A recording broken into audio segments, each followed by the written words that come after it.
Hi friends, இன்னைக்கு entropy அப்படின்ற வார்த்தைக்கு தமிழில் என்னன்னு பார்க்கலாம்.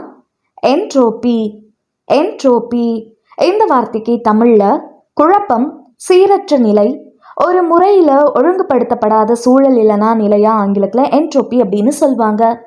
இன்னும் நல்லா புரிஞ்சுக்கிறதுக்காக நம்ம 2 எக்ஸாம்பிள்ஸ் பார்க்கலாம். ஃபர்ஸ்ட் எக்ஸாம்பிள், என்ட்ரோபி இன்க்ரீசஸ் இன் ஐசோலேட்டட் சிஸ்டம்ஸ். தனியார் அமைப்புகளில் பரப்பு அதிகரிக்கிறது. Second example, he explained the concept of entropy. அவர் பரப்பு கொள்கையை விளக்கினார்.